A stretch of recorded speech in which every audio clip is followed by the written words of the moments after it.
Hello and welcome to the Ring Ramble podcast. My name's Brad. My name is V.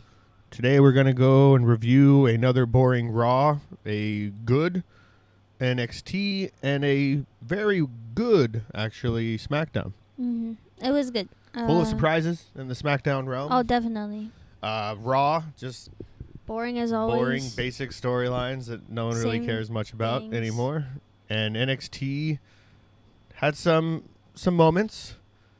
Some that will shock you and others that will confuse you. Yeah, it was a very confusing episode of NXT, that's for sure, with backstage stuff. There's a lot of backstage There stuff. was some backstage stuff. All right, we'll start with Monday Night Raw, October 21st edition. As Bronson Reed was making his way through backstage, Seth Rollins attacks him and yells, "We are just getting started." Making his way past to the ring, Seth calls out Bronson to the ring to fight right now, basically. Adam Pearce demanding that this fight will not happen. Bronson makes his way to the ring covered by security and basically throwing them around. Seth Rollins suicide dives onto Bronson and security. Bronson responds with attacks of his own. Bronson attempting to set the commentary desk to splash onto Seth. A security guard jumping onto Bronson's back while he was on the barricade. Like nothing, he threw the guy. And Seth moved out of harm's way. Bronson splashed himself into the desk. And both men are separated. I hope, because this match is going to be happening soon. I'm assuming. I don't quite remember, but I'm pretty sure I wrote it somewhere. But I hope that Bronson wins, but I really doubt it. I mean, I agree. I'd like to see Bronson Reed actually pull a victory here to keep the momentum going for him, because it kind of would stop whatever momentum he had if Seth Rollins beats him. So you want to keep that going. Then it would be a good idea for him to win in some shape or form. It doesn't necessarily have to be a clean victory, but just something that he picks up a W. All right. Io Sky and Kairi Sane are being interviewed about their match against Lash Legend and Jakara Jackson on NXT the next day. They're asked about what their words are for Jakara and Lash, and Io basically just said that they're in the way of their actual goal of getting Jade and Bianca in the tag team titles. Liv and Raquel Rodriguez interrupt to talk about Nia's attack from last week. She claims that Nia is jealous of all that she has, I'm assuming because of the Judgment Day and Dominic and the championship, even though Nia is a champion. Kairi yells at Liv Morgan, and Liv responds that she and Raquel have had the tag team titles before, and they can take them again. So Io challenges Liv and Raquel for tonight, and that will happen. All right. Probably the more exciting part, not the match itself, but I guess the things that ensued after. But the New Day versus the Final Testament's Author of Pain for the World Tag Team title, #1 contender. It's important to note here that Lillian Garcia is now the official, hopefully not permanent, announcer replacement for Samantha Irving, who has left, which we will discuss later. I will note here that Lillian, I think, botched just about every opportunity she had, except for the main event one. She did fine, but in this particular one, she called the match a #1 containers match instead of a #1 contenders match. Right. But anyways, you would think as a very seasoned ring announcer that she would be very good, but I knew this before she even got announced. Of course, a lot of people do that. Lillian's not very good at reading and speaking, which is her job.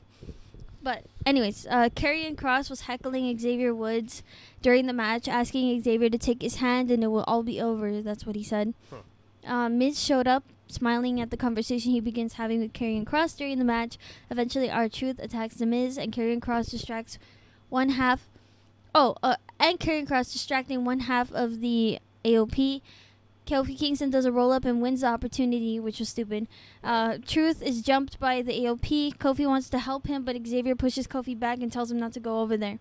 That's when the lights shut off and the Wyatt Six appear on all corners of the ring, attacking the Final Testament. Paul Ellering saved The Miz from getting attacked by Uncle Howdy and was attacked with the mandible claw in the middle of the ring. I mean, we were always kind of wondering who they were going to go up against. I was not expecting the Final Testament. Yeah. Because it's not like a family thing. It was. Well, it might be, but it's probably because of the Miz turning on his his bro R-Truth. I think that's probably That's the catalyst of their reasoning here. So kind of cool. Kinda. I mean, is it gonna make the Final Testament stronger? Well, I would hope so, because I do like Karrion Kross a lot. He's great. He's very underrated. He is very underrated. And he definitely needs something like that. I definitely don't want him to like leave to another company. Yeah, I don't either. Because I really feel bad for him in regards to storyline and all that stuff. So this is actually a good thing for him then, because this is going to be something people are going to pay attention to. I just think that it would be better if they pulled the trigger already on the Judgment Day thing, considering I honestly feel like that's been really stale for a while, even though they have kind of new updates to the story. It doesn't appeal to me, I guess. Well, maybe it's more like baby steps, and this is just building to that point. Maybe. Bronson again attacks attacks Seth backstage. Adam Pearce angrily yelling at both men. In the Jey Uso interview, he was asked to address this past SmackDown. Jey said that he meant what he said to the Bloodline, but tonight he asserts that he will beat Braun Breaker and still be the Intercontinental Champion. Or will he? Raquel Rodriguez vignette. Essentially, she was just Raquel was claiming that Rhea only got her rise to the top because Raquel had been away, and she would put an end to Rhea Ripley. Right. Yeah, I doubt it. Right. She's had many opportunities lately and hasn't done anything. Yeah. Damage Control versus Liv Morgan and Raquel Rodriguez with Lash Legend and Jakara Jackson at ringside. Lillian Garcia said Dominic Mysterio was accompanying Liv and Raquel, but he wasn't there. Even Wade Barrett had said Dominic Mysterio is not here. But perhaps she was probably foreshadowing. She wasn't foreshadowing. When they say accompanied by, that means they're coming down the ring with her. Right. Stop giving her the benefit of the doubt. She's bad at her job. It was a slop fest, must I say. Yeah, Raquel was just not horrible. Good. And Io is such a great wrestler, I must say. Like, she just was the star of the show. I mean, her and Kyrie, but mostly Io, you know. And Liv did good, too, when she was in the ring. I guess so. She wasn't in it for a lot of the time. Barely was in it, and it was always Raquel taking those bumps, and she was just... Well, Io Sky dragged Jakara Jackson out of her chair. Lash kicked Io in the face. Kyrie and Io fight Jakara and Lash in the ring, with both Lash Legend and Jakara performing their finishers on Damage Control. Liv and Raquel face off Jakara and Lash. And that's when Rhea Ripley comes towards the ring. Finally, Raquel did something, but not really, because it didn't, she just kind of, beat her, but not really. I think that's when we were all yelling, "This is your moment, Raquel. This is your moment. This is when you're supposed to dominate her." Rhea basically beat Raquel, and Dominic actually came over, which she actually beat up Liv and Dominic as well. So that was pretty interesting. I mean, I think Rhea's the best one out of all of them. Well, obviously. Yeah. So, it was nice to see that. And, all right, Adam Pearce is on the phone with Seth Rollins, yelling at him. Basically, Bronson basically attacks Seth again, and Adam yells at both men that they got their match at Crown Jewel. So. Pretty cool. That'll be a very good match. I'm looking forward to that one. That's going to be one of the good ones. Too bad they have to do it in a terrible crowd.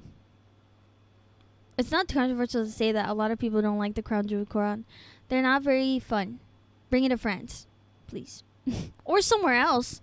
Somewhere where there's not a money investment like True. Saudi. But True. War Raiders vignette, basically pretty epic, pretty cheesy, but nonetheless pretty cool.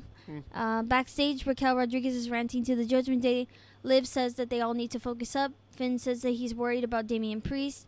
Dominic says that if he beats what if he beats Gunther for the world title as in himself, which they were all laughing at him. And Raquel basically asked Carlito what does he even do in the Judgment Day, to which Carlito says he brings the cool factor, and he would also request this match for Dominic Mysterio. I think he claimed that he was a fixer. He fixes things. Yes. All right, number one contender match: Dragon Lee and Rey Mysterio versus. Oh my God, who did they fight? I didn't write who they fought. Who did they fight? Oh, the American Alpha. No, the Creed Brothers. Yes, the Creed Brothers. The Creed Dude, Brothers. the Creed Brothers? are great. They're so good. So good. God damn. Such a great team. I'm going to note here that Lilian Garcia mentioned Cruz del Toro instead of Dragon Lee in her announcement as if he was there. She announced like all the members of Did the she announce? LWO. Yeah, she did. But they and weren't there. That's right. Yeah, another good one. Yeah, so Ray basically connected the 619. Dragon Lee did his frog splash, and they win. Surprisingly, not his finisher, which is crazy. Io Sky and Kairi Sanders speaking to Adam Pearce about Jakara and Lash interfering in their match. Carlito ends up coming in, and this was pretty controversial, but they speak Japanese, the Io and Kairi, and so Carlito, hearing them speak, said, I gotta learn Chinese, which rubbed a lot of people the wrong way. The internet went crazy over Which, this. look, I'm gonna say, I don't care, because I'm also not like Asian. So Sure. Asian people, if they care, obviously that's a different story because that's their own like. But was it Asian people that were hating on this? No, it was white people Yes, actually. Of course. And I'm gonna say too that Kyrie and Io even noted, or they did reply, and they said that they didn't care. Yeah. And then also at the same time too, I see a lot of people say like, "Oh, I want the Attitude Era back," but this is essentially how it was. If you're easily offended by the fact that he said something about I need to learn Chinese when the people are Japanese, the That Attitude Era era would was really, worse. really trigger you. Yeah, all. exactly. It was way worse. That's So crazy. it doesn't make any sense to me. And especially if they don't care, like if they don't care, Yeah, then why do they're you guys not care? mad. Well, Carlito basically says he's looking. He knows that Adam is looking for a new challenger for Gunther. Carlito advocates for Dominic Mysterio, to which Adam laughs as Dom hasn't done anything We for all it. laughed. And then he also wonders why is it that Carlito's asking to give Dom a chance and not just him advocate for himself. But Carlito was basically like, trust me, like gives him an opportunity. So Adam accepts, but he will have to face a former world champion next week. And if he wins, he will be able to be a number 1 contender for Gunther, which we all pretty much know. Agree it's gonna Damian be Damian Priest. Yeah, it's pretty much. You're so excited. Yeah, I don't care much for Damian Priest. Just saying. Just can't get behind it. Okay. Can't get behind it. Braun Breaker is being interviewed. Braun says that he came back to take what is his. He claims that Jay is not a focused champion with his family drama. Braun basically looks to take back the title. Gunther is being interviewed. Gunther says that Cody has been lost in the drama, I guess. He drags everyone close to him into his business. Gunther says Cody's a great champion, but if he's being honest, sorry, I have hiccups. The legacy of the championship has been well established before him. Cody is one of many now, and Gunther's one of one. Damian shows up to say his issues were with the Judgment Day, and now that that's over, he will get back what was his in the first place. When Gunther comes back from Crown Jewel, Damian will become El Campeón once again, which no one was really excited. I'm going to be honest. There was not a lot of cheers. Wasn't really cheering on that one. Which, as a fan of Damian Priest, personally, I'm a even bigger fan of Gunther, so of course I'm gonna have my biases, but Gunther is just better. I'm sorry. True. Braun Breaker main event. Braun Breaker versus Jey Uso for the Intercontinental title. Very disgusting backstabber on the apron by Braun to Jey. A standing moonsault by Braun, which is very impressive. Jey finally lands a spear because for a while he was not getting any hits in. That's when Solo Sikoa and Jacob Fatu show up, which was fucking hilarious because I like when Solo pulled out those tickets from his jacket. He's like, "What? I got 2 tickets. One for me, one for him." Yeah, that was pretty funny. Jay is angry, basically at the whole thing, and then that's when OTC chants ensued. Tonga Loa came in and sold that super kick by Jay, I must say. Tama Tonga also got super kicked. Solo goes over the barricade, and Jacob goes over the barricade as well. Braun attacking Solo, Jacob, and Braun face to face, which was very awesome. And the crowd was very excited. Yeah, the crowd was excited about that. That's like a dream match for me. Jay took knees during a splash, and Jay gave 2 super kicks and a spear, and splashed Braun. But Braun actually kicked out of that one, which is very surprising. Tonga Loa and Tama Tonga end up distracting the ref. Adam Pearce and security come in to kick them out. Jay runs around the ring, and Jacob kicks Jay on his way there in the face. Jacob Samoan drops Jay onto the desk, and Braun drags him back in, spearing him and retaining the title, or bringing back the title, getting back the title, which is very cool. It was a I actually like the way it came out. Good. Yeah, it was very shocking. I like the way it came out like that too, because as much as I wanted Braun Breaker to win that time we went to that show, I'm glad Jey Uso did, because we did witness history. And even though it was not long run, he's gonna get like the best storyline possible right now. True. With the bloodline. I'd just like to throw out something really quick about how Braun Breaker and Jey Uso have really good chemistry. They work pretty well together. They do. Yeah, I mean, it's and not, especially because they have like both the spear, like very kind of similar style. Yeah. But yeah, they wrestle. They have they put on good matches. They so do. it's like, it is cool to see them, have the semi rivalry that they have, and it's good thing that Braun won, because like you said, Jay's gonna go on to what perhaps will probably be a very long-term good storyline. Yes. With the bloodline, so it makes sense. What I will say about these Raws is that I've been less annoyed because Sami Zayn has not been present in a few of these, and I'm like, thank God. Now that you mentioned him, he's probably going to show up next You Raw. Probably will. I jinxed everything. Yeah, you did. No, you know what? I think if he wins, Crown Jewel, he'll come back the week after. Actually, I think you're probably going to be seeing him a lot more, because apparently he's going to be part of that old bloodline. No. Yeah, because he was part of it before. Okay, well, that's fine. He could do that. Just don't mess with Gunther, man. Oh, okay. No, like, that's fine. Just not with the title. With the title picture. All right, next week's match card is the LWO versus the New Day versus the War Raiders World Tag Team Championship #1 contender match. Out of all of those, War Raiders. The War Raiders, yeah. But I also like Dragon Lee. I really honestly believe that team's going to be the one winning this. I really think they're going to be the ones that are going to become champ. Yeah, I think so. Because, like, honestly, Finn Balor is one of my literally my second favorite wrestler of all time. But I just I don't dig it. Him as a tag team champ, and also it's also not fair to say that because they haven't had many matches, but at the same time, but you need to establish a tag team that's actually a tag team right, for the tag team champion, not a stable, not a group, not a faction. Yeah, you need to just have an actual especially tag a faction that really just it doesn't have anything going for it right now. No. Dominic Mysterio versus a former world champion. If he wins, he becomes #1 contender for the world heavyweight title. Yeah, Damian Priest. Wow. And Zelina Vega versus Ivy Nile. Will that even be televised, I'm wondering? I don't know. But best match? Probably the Braun Breaker and Jey Uso match for sure. I agree. Worst match? Obviously, the Raquel Rodriguez, Liv Morgan. Yeah. And who? Especially because of the ending. Damage Control. Damage Control. Especially because of the ending. I mean, Damage Control did good work. It's just that, come on, let's be real. Raquel Rodriguez. Yeah, she's not good at all. And no one cares. No one cares either. And no one cares. But they're trying. They're really trying. They're really trying to. They're really trying to be like, hey, remember her? Remember the things she did in NXT? Remember that? Alrighty. Okay, on to NXT October 22nd edition. Damage Control, Kairi Sane, and Io Sky versus Jakara Jackson and Last Legend. Also, I'm going to note for this week, I did not really write a whole lot of description in regards to these matches because, I'm going to be honest, I didn't care. Alright. So for this one, Io basically showed her great skills as always. Lash Legend showing her strength as always, carrying both Io and Kairi Sane at the same time, which I'm like, yeah, it's impressive, but she could definitely do more. That's for sure. Because Kairi especially is very, very, very tiny. They're both tiny. They are both tiny.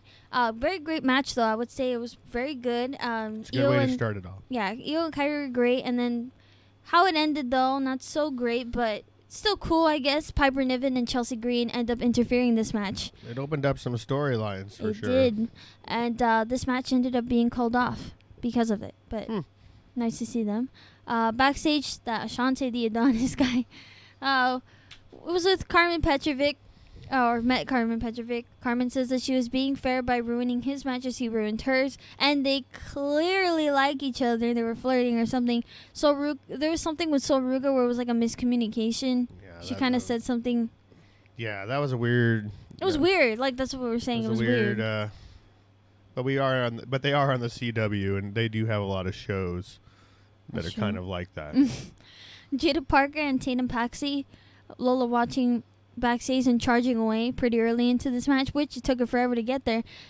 But I must say, Tatum Paxley's a very impressive wrestler. I think she's probably one of the best wrestlers. She's one of the best female wrestlers there. The gimmick's kind of dumb. But she's great in the ring. Yeah. Jada wins, though, using two of her, I don't know what her finish is called, but it's like this hit. The hip check or something? Yeah, something like that. When Lola finally makes her way there, security starts pushing her back, and Wendy Chu ends up attacking Tatum with a sleeper and shoves her into some box and rolls her away. Right. Lexis King speaks with Charlie Dempsey, confiding in him about how people don't look at him right and don't trust him. Lexis said, Lexis also said that he meant what he said about fighting for the Heritage Cup. And Lexis had to think of a man to be in his corner, and he's got the match, which should be pretty cool, although I don't really see him winning that one. So I mean, I could see it. I don't know. I could see it. I could see Lexis. Maybe. I could see Lexis King actually winning. But I'm that. wondering who he's gonna pick, because remember he was talking to Dante Well, Chen. obviously they couldn't. He couldn't can't find find anybody one. because no one trusts him. So But maybe it might be someone new. It might be someone new, or it could be like someone from the main roster. Maybe. I mean, he's friends with Cody, but I doubt he would have Cody. It'd have to be somebody new. Yeah, I don't know. Well, Nathan Frazier and Axiom speak. Oh, dude. Okay, I remember this. Nathan Frazier and Axiom speak with Cedric and Javon Evans. Nathan says that it's okay that Javon lost. He's still young and he'll have a big title eventually. So get used to the losses as he's done when he was young. And this bitch slaps fucking Nathan Frazier. He's public enemy number one. Javon Evans is public enemy number one. What the hell? He's like the nicest soul ever, except to Axiom. But he took it that, as disrespect, so he had to check him. But so I why? understand. Because that's what happened. They're so right, though. Like, they always just make the whole argument that he's already young. Emotionally hurt because he lost that match, and he didn't need somebody to come up and tell him. So he had to. He reacted. Maybe not the best way. No, he didn't. But, that's what you got to do sometimes. And the match we're talking about is the triple threat match that he had last week with Wesley and Ethan Page. Ethan Page winning that match. So that's why he was upset. Wesley, in fact, had witnessed Javon slapping Nathan, and he said that he basically knew that would happen. That he knew that he would become angry like that. I didn't write any notes for this, but it was Stephanie Vaquer and Julia Vignette. It was basically talking about their own lives, like, leading up to where they are now, and then also how they've known each other in the past, and what they look forward to in Halloween Havoc. Sure. Which is, by the time this comes up, it's today. Right. But for us now, it's tomorrow. All right, backstage, someone attacked Adriana Rizzo. I don't know who it is. The family begged for medical help finding her backstage. Ooh. Luca Crucifino, the legal eagle. That's not his. It's not his title, but it should be. Versus Obafemi. Luca's crazy fast, I must say. But he's a good wrestler. He was doing very good, but Oba started destroying him. Yeah, just too dominant, too However, strong. Luca prevails despite the circumstances. A loud open palm strike by Luca onto Oba. Oba throws Luca across the ring and gives him the fall from grace, winning the match. Oba attacks Stax Lorenzo and continues his assault on Luca. Tony D'Angelo comes out, but Oba attacks him and ties Tony's arms with zip ties to the ring. And Oba forces Tony to watch him beat up Stax and Luca. And, yeah. Yeah. He basically he shoved Stax into the barricade and then slammed Luca through a ladder.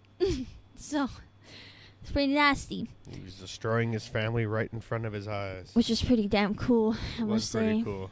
Delta teaser, or should I say Zarya? That is her name now. So, looks pretty cool. Yes. Andre Chase vignette. He confronts Ridge Holland, mentioning how they gave him a family in Chase U, but the measure of a man like Ridge comes in defeat. He had caused so much pain and heartbreak to Chase U, and at Halloween Havoc, Andre Chase threatens an ambulance match, which was so hilarious, because when he said that announcement, it sounded like he was one of those kids that had to whisper shout, because their parents are home. He's like, I'm going to face you in an ambulance match. Like, which is just not emotional at all. That's kind of cool, though, because that match that's been a long time since I've seen one of those matches. I know, true. All right, Ethan Page and Trick Williams face to face before their match at Halloween Havoc. Trick says that Ethan is scared and desperate. Ethan says maybe he is, or that's what he wanted everyone to think and for Trick to think. Ethan said that he wasn't privileged with the great minds to coach him throughout his wrestling career. In fact, for 17 years he worked in the business. Trick says that he was blessed, but he won't let Ethan shame him for that. Ethan says Trick doesn't get it. He's never been busted open with blood pouring everywhere, getting hit with a dangerous weapon, and having to get back up. Ethan says he tastes his blood and sweat so often that he started to love the flavor, and Trick says that he's glad he likes the taste because he will taste it again on Sunday. Ethan says the Devil's Playground will only benefit him because Trick is missing the devil inside of him. Trick ain't tough, Ethan says. Trick says he is tough. He's beaten so many men like Melo, like Ilya Dragunov. But Ethan points out that Melo in particular, but all of them, are nothing like himself. Ethan says that he is desperate, and Trick is right. Again, it took him 17 years to become a champion in WWE now, and after he got a taste of that, he got addicted. Beautiful promo, I must say. I think Ethan Page is great such heel. He's such a great heel, and he's very good at promo Yeah. work. All right, backstage, Cora, Jade, and Roxanne are speaking. Cora claims that they are the pillars of the women's division. More like only Roxanne. Yeah, only Roxanne. The Fatal Influence deny it and mention that Stephanie and Kalani particularly don't deserve to be in NXT. So Cora and Roxanne take care of Steph and Julia on Halloween Havoc, and they take care of Kalani at Halloween Havoc. Kalani shows up to ask, so which member of the Fatal Influence am I facing? Well, the Fatal Influence was like, surprise. Like, it's just going to be a surprise that day. Which, if I'm correct, I'm pretty sure it's going to be...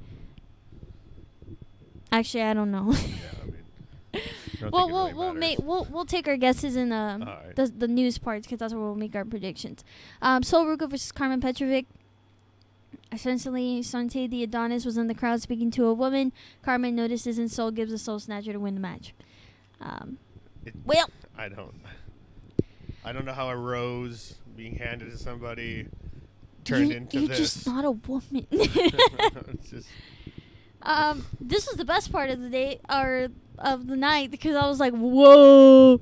Nikita Lyons is speaking to two dudes whose names I do not know, but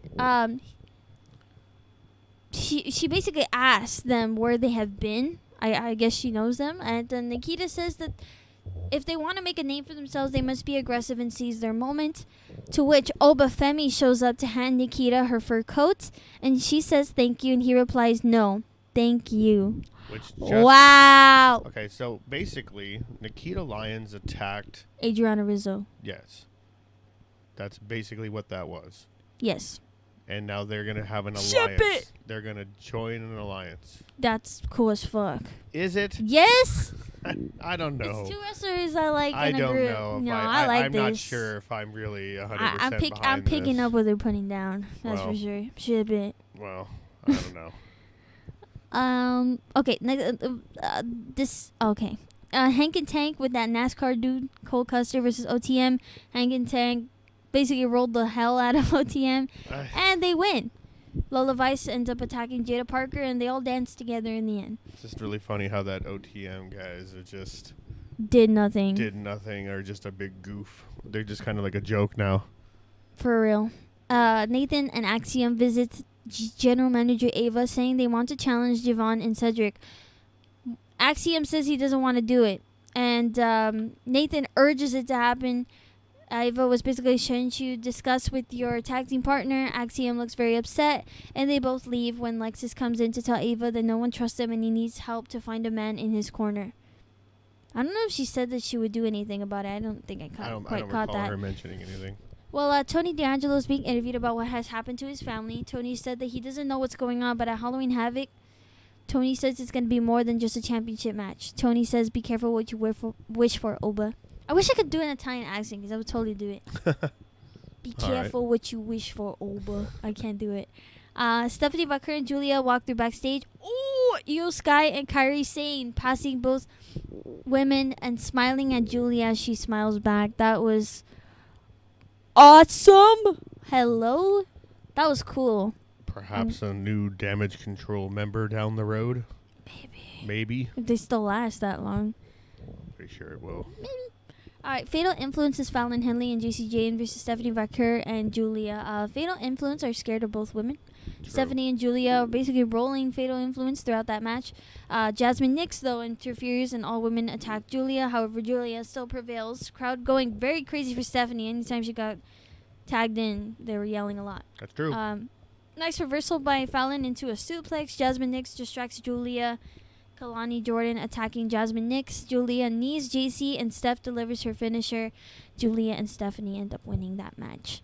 Fatal Influence spins the wheel and the spinner, it lands on Spinner's choice, but they didn't make a choice. They didn't make a choice. They didn't get to because the lights turned off and all of a sudden Delta Zarya shows up. Zarya shows up. That was so cool. I know she's going to be like my favorite. She's pretty much kind of known as the Brock Lesnar of the women's her division. finisher is the F5. I wonder if she kept it, but the finisher Pretty in the sure. indies was the F5. Pretty So, sure it is. and she would fight mostly men That's back true. then. So, I could tell she's going to be one of my favorites because she's big and strong and she's Australian like Rhea Ripley. Jesus. Speaking of Rhea Ripley actually tweeted saying like tweeted Delta and basically said like show them like what you're made of kind of thing with the Australian flag. So, oh man, if they get that crossover, that's gonna be awesome. That would be kind of cool, actually. All right, next week's match card. I'm gonna be honest. I don't know if there is one, or at least I wasn't paying attention because a lot of the focus has been on Halloween Havoc, Right. which occurs, like I said, today when this video comes out, and we Right. will talk about our predictions in the side notes portion at the end of the video. But favorite match? I thought Luca Crucifino was fucking. He did good. I guess the Julia and Stephanie match probably was. I'm going to say the Luca Crucifino one because I like the aftermath and how everything went as well.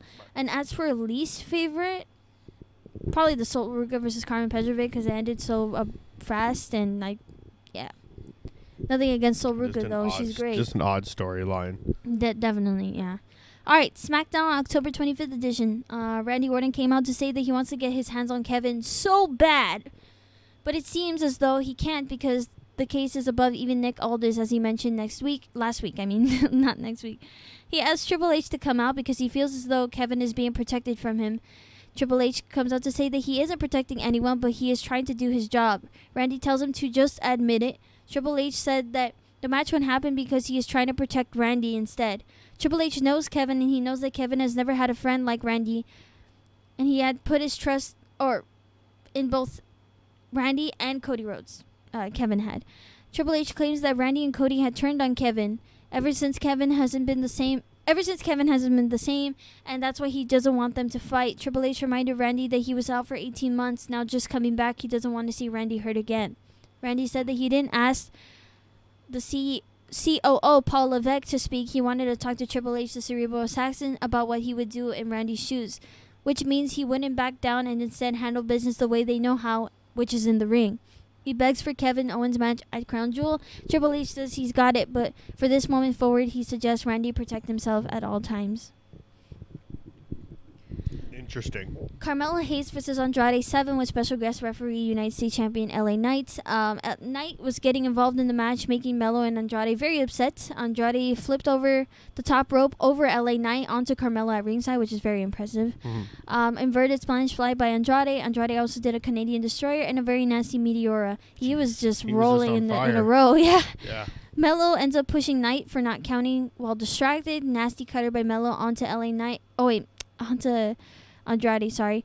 And LA Knight was not present to count, making Melo very mad. Knight grabs and throws Melo outside, and Andrade attacks LA Knight, who gives him the BFT. Knight rings the bell himself and says that he will still be the U.S. champ and now the winner of Game 7, which is stupid. This was very stupid. That is dumb. Nia Jax and Tiffany Stratton are backstage. Tiffany says she's sorry for not helping Nia last week, but she will do anything to make up for it. She volunteers to fight Naomi since Naomi has been bothering Nia. But Nia rejects her offer, mentioning how Candice LeRae actually pinned Bayley, something that Tiffany has not done yet.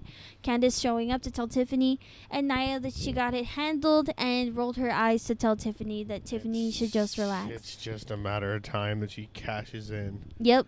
at Crown Jewel. Yeah. Yeah, that's the earliest. On The Nia latest, Jax. the earliest has to be Crown Jewel. The latest would probably be the Rumble. It has to be very soon. She's gonna do it at Crown Jewel. She's gonna get both championships. I think so. Yeah. That would put more salt into the wound there. It would. LA Knight is backstage confronted by Nick Aldis. Nick Aldis said that LA Knight should keep his hands to himself as now he's got a triple threat match at Crown Jewel against Andrade and Carmelo Hayes for his United States Championship. Awesome. This is the match I'm most excited for. That's one of the ones for me too. That's the one I'm most excited for. Me thinks. Yeah. Cuz we'll talk about it another time. I frankly don't care about a good majority of the ones that are happening. Except for the Bronson Reed one. Naomi versus Candice LeRae. Naomi's outfit reminded me a lot of Lisa Frank, if I'm being honest, which is kind of cool. A little throwback. I gotta go to the 99-cent store and buy some coloring books now. The crowd does not care for this match, and of course, Indy Hartwell cheated the match and beat up Naomi while the ref was distracted. Bayley comes in for the assist. Naomi rolls up and pins Candice. Naomi wins. All right, this is the more hefty part of the night. What? Nothing. You have a comment? I have nothing. Okay. I have nothing to say about that match. Yeah. I'm glad to see Naomi is on a streak and she has momentum going her way. For sure. Yeah. Gunther and Cody speak to each other ahead of their match at Crown Jewel, even though that's happening a whole week from now. Gunther asks Cody, what do you want to talk about? And Cody asks Gunther why he wants to leave Crown Jewel as a champion. Gunther firstly says that it was unnecessary for Cody to mention his daughter last week. This is between them and has nothing to do with who it has to do more with who the better champion is. What Gunther doesn't understand is that Cody drags people close to him into his business. Gunther says that he thinks he's doing this to make things more dramatic than it really is. Gunther says he wants to win for himself, as he is the greatest pro wrestler in the company, so he must live up to his own standards. A lot of the crowd was cheering, though, which is pretty surprising. He asked Cody what his reason is. Cody replied, mentioning it was a very stupid question for him to ask that. Cody says that he bets that he is dramatic. He asked Cody where he was. Oh, okay. Cody basically asked Gunther where he was yesterday. And Cody said, I was making... Okay. Cody... Okay. Oh, my God. I wrote this so wrong. Okay. I just wanted to get through it. Okay. Okay. I'm going to sum it up. So, Cody's like, yeah, I am dramatic. And Cody basically asked Gunther, like, but where were you yesterday? I was making media rounds. But where were you at? Probably asleep, not doing anything. Because as a champion, you do more press stuff and all that. So that's basically what he's inferring. For sure, okay. He said that he was doing media rounds at the Allegiant Stadium for WrestleMania, which I'm going to comment real quick. I was on that pre-sale because we've mentioned before that we were trying to go to that WrestleMania. My God, why is it so damn expensive? Tickets are everybody very expensive. Online, people that have previously gone to the last 3 WrestleManias have said it was nothing like this. It is ridiculous. It's bad. It's very shameful, too. Because why is it that I was being very generous with putting a $2,500 cap maximum for 4 tickets, 2 for each day for the both of us. Tell me why for 1 ticket for both days in the 200s was $2,500 alone. And that's not counting the 36% of fees that was added on top of that. Yeah. So I cannot imagine, I kid you not, there's so many people online that were complaining. It was bad. Nosebleeds were $1,000 each. They had just barely put it to $800 just recently in the nosebleeds. Jeez. It's bad. I don't understand it. A lot of people were upset, thankfully, because, I just don't know what job do you possibly work to pay for that? And a lot of these people, too, because I'm on the Reddit for it, a lot of the people seem like they were very guilty for purchasing when they did, because I feel genuinely like they overpaid. As much as I like wrestling, and we've committed to making this channel about wrestling, I would not do that. I'd much prefer to watch it on Peacock in 4K. It would be much closer. Pretty much. Well, all right. Enough of that. Cody said that Gunther is missing the giant responsibility that comes with the title. Gunther reminds Cody that he is the workhorse champion of the company. He knows responsibility.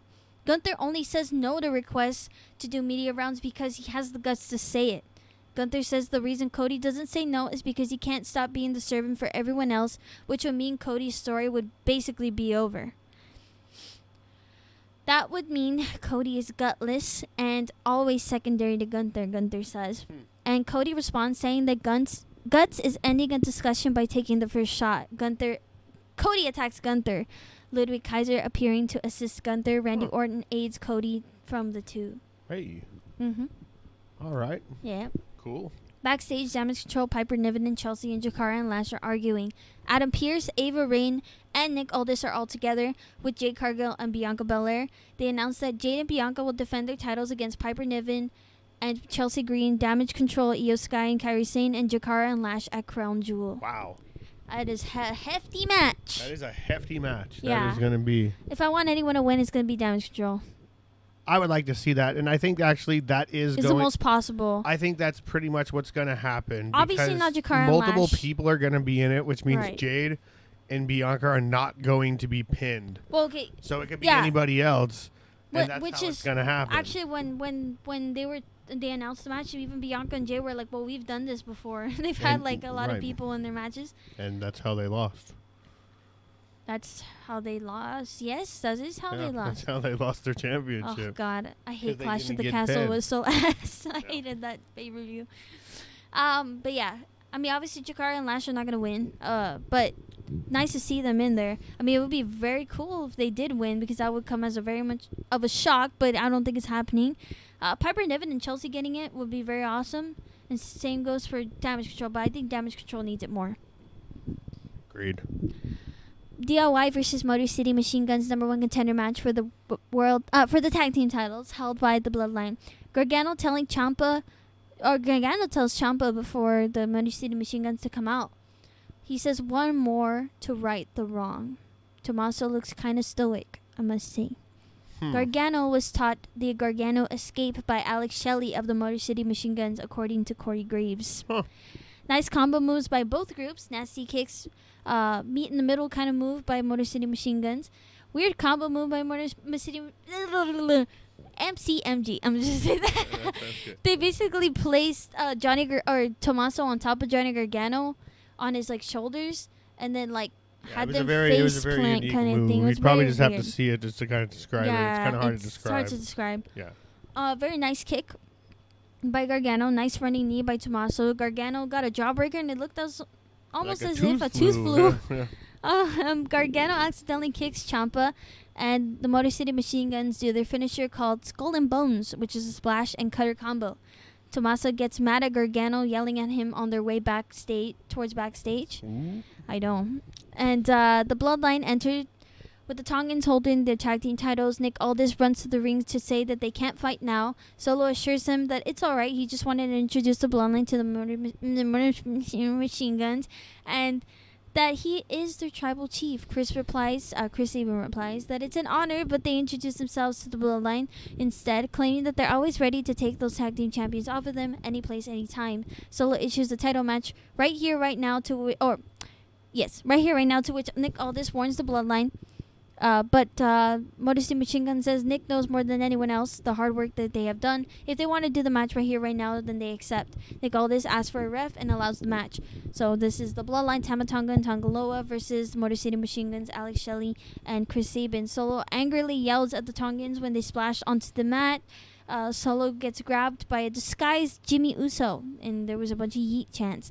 Solo and Jacob beating up Jimmy, basically, and Roman Reigns' music plays, and he makes his way over there. Roman and Jimmy end up beating Solo and Jacob towards backstage. Tama Tonga uses the ref to shield himself, and behind Tongaloa is a disguised Jey Uso, who runs in to attack Tama Tonga with a chair and spear. Motor City Machine Guns give their finisher, and they win. Pretty amazing. Yeah. Shocking. They won. But understandable. But I get it, yeah, because the story is already starting for the Bloodline. Very understandable. Yeah, and give a tag team a championship that's actually a legit tag team. I mean... Well, I mean, it's not like the Tongans were in a tag team or they weren't in a group and stuff like that. So, yeah. Yeah, I mean, it was a good day. It was a good day. It was a good day. Yeah, it was great. Guys. So now the Motor City Machine Guns are the new WWE Tag Team Champions.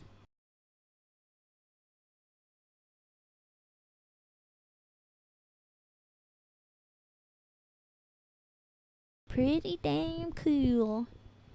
Pretty damn cool. I'm glad. And I honestly, that match was really good between DIY and Motor City Machine Guns. I would say that was the best match of the night. Agreed. And as for the worst, probably the Candice one. Yeah. The Naomi. Yeah. I'm just not a big fan of Candice. I don't think she's very good, and that's coming from a Johnny Gargano fan. I know that there's a level of respect, but she's not very good at selling personally. She's very small, and I don't think she developed. I know she's been in the business for a long time, and I'm pretty sure they restrict her from what she can do, but there's just things that she should probably, like, I just expect more from her, even though she's small, and it's kind of hard to, like, convince people, like, that you have, like, this power behind you. Definitely, right. Oh my god, these cats, dude. She like, Io Sky's small, right? But she's very convincing in her wrestling ability.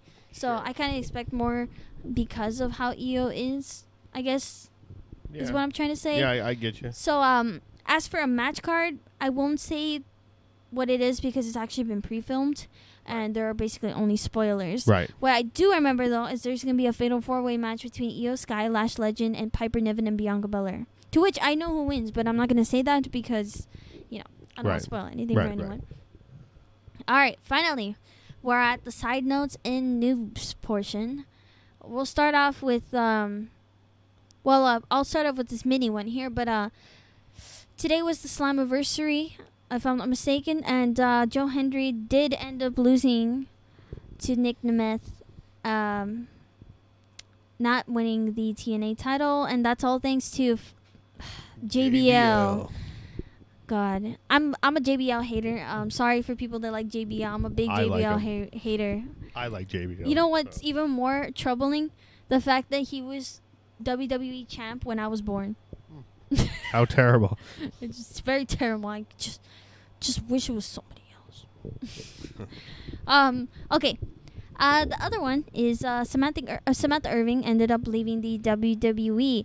So initially there was no reason as to why she would have done that. So immediately we both kind of jumped to the conclusion, oh shit, she's probably trying to follow in the footsteps of her husband or fiance Ricochet, which I said it made me angry because if that was the case, because right. I said, like, man, you have to be like a very spoiled brat to think that you don't have it good enough over here. Right. They never promote announcers as heavily as they do Samantha Irving. That's true. So it made no sense that she would leave. However, finally, the reason came out, and it ended up being that she actually had been thinking about this thing for a year. This which is crazy because she said her dream was to be in the WWE as a ring announcer.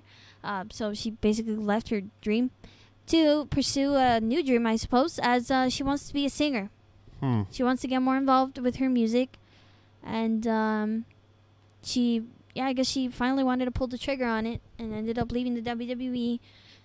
You know what? Good for her, but honestly, she sang for the WWE. She sang the national anthem. She sang the national anthem and stuff. And she's okay. But not, I don't think she's gonna... I mean, I don't know what kind of style that she sings. I don't know what kind of style of music she's, like, her genre, I guess, would be. I mean, anybody that sings the national anthem, it's always going to be kind of like a hit or miss. It wasn't bad, but I don't know what kind of style she's going for. That's true. So I just don't think she's not going to reach the glory that she had as, like, the announcer and stuff, which I'm pretty sure, like, she's probably already thought about that, too. I'm pretty sure that's not what's a priority for her. It's probably just more, like, I guess what she's more passionate about. Well, I mean, you know. I mean, given that she joined in 2021, so it hasn't really been that long of her career. That's true. And I mean, if anything, good luck to her on whatever she goes and does. For sure. But I'm pretty sure if it doesn't work out for her, she could always come back to WWE. I don't like that, though. I don't either, but I don't you know like it because it's like, dude, like, you should think more realistically and know that things are going to be... They might not work out for you, and I think that it's not always an option for everybody to fall back and go back to where you came from again. You know what I mean? That's true. I don't think it's very fair. I think obviously like people are privileged to have that opportunity, but I don't think it's very fair. I don't think it's because it's kind of like you're not really thinking. But you gotta shoot your shot when you have an opportunity. Yeah, to but shoot it's it, also man. like you're not really thinking clearly, or I don't think you thought of your decision very well. If that. Well, I mean, apparently the she said circumstances were that way. that she was thinking about it for a year. Well, So- yeah, but I don't think it's a very good choice. That's just, but obviously I'm not her, so good for her though. All right, our Halloween Havoc predictions. This is the Okay, last here we portion. go. All right, ambulance match: Rich Holland versus Andre Chase. Rich Holland. I'm going Rich Holland here. I don't know. Like you look at the I both don't of know them. how- I don't know how. I don't know how Andre is gonna- Chase is going to win this unless there's a lot of interferences. Yeah, Duke and Hudson has to and Duke come Hudson in. comes in. Yeah, something. Something. No, there's no But way. no. All right. NXT North American Championship Spinner's choice. That's Kalani Jordan versus a member of the Fatal Influence. Kalani Jordan. Probably, yeah, most likely Kalani Jordan. Yeah, I don't see any of the Fatal Influences winning that one at all. Yeah, same. So, nope. All right. The tag team match: Roxanne Perez and Cora Jade versus Julia and Stephanie Vaquer. I'm going Julia and Stephanie Vaquer. Yeah. I mean, the power there is completely outweighed by the fact that poor Roxanne. Roxanne can't do it all on her own. I'm just saying. I'm sorry, Cora Jade fans. It's just she's not it. Yeah, I've never even seen her wrestle. I've never seen Cora Jade wrestle, so Okay, I'm actually. so you can't even say anything. So I'm actually kind of interested to see this because they're really pumping her up. Yeah. So I'm interested. She's had a lot of time out too, so Well, obviously she was injured, but twice, yes. Yeah. So we'll see if she got ring rust or anything like that after all that time. True. All right, the NXT North American Championship tables, ladders, and scares match: Tony D'Angelo versus Oba Femi. I'm going Oba's gonna win this one again. I think Oba's going to retain it. He's not retaining that. He would be getting the title. That means he's retaining the title. No, the retaining is when they win it again with their championship. Oh, okay. So he's champion he'll win gonna the get title. it back. Yes. Yeah, I agree. And NXT Championship Devil's Playground match: Trick Williams versus Ethan Page. I really like to see Ethan Page Yeah, I win this would because like I think to it's see- better for him to be a champ. Yeah, I agree. I He's a think great I would like heel. to see Ethan Page. I like Trick Williams. He's great. Me too. But Ethan Page is like just his villain arc. I mean, I think it would just be so much more funny and more dramatic if he were to get it back again, and it'd be this back and forth. I think Ethan Page all over. winning the championship, and then Royal Rumble, Trick Williams shows up. Trick Williams starts pushing to the main roster. Oh yeah, definitely. So it's Trick Williams for us for that match, Oba Femi for the other match, Kalani Jordan. So we're basically on the same page with everything. Pretty much. Yeah. But I would like to be surprised. So if we're wrong, that'd be pretty cool. And then also Zarya is wrestling, correct? No, she's supposed to make her grand appearance there. Oh, that was initially so a lot of people were pissed about that. Apparently, I think the officials in WWE were very angry about her showing up, or something failed in regards to her. Oh, I thought you were supposed to have a match. No, she was initially supposed to just show up there. Well, that's dumb. It says, oh, okay, I see what you mean. So it basically said many fans missed the dramatic conclusion of Zarya showing up due to unexpected broadcasting issues leading to frustration. So did she? It was intended to be the key highlight of the night. So she did something after the fact. No, she didn't do anything. She just showed up. But I guess when it was live, a lot of people weren't able to see it. Oh. I see. So, yeah. All right. Well, I don't know what she's supposed to do because, I mean, I didn't expect her to show up when she did. So it just might be, I don't know, not a match, I'm assuming. So, yeah. That's it. Yep. So that was the week. Yeah, let us know what you guys think about Halloween Havoc or any of the events from this week. Are you excited for Halloween Havoc? Are you excited? I'm more excited for this than I am the Crown Jewel, that's for sure. Oh, yeah, for sure. So, But that goes for a majority of these pay-per-views. Right. All right. Well, bye, guys. Take care.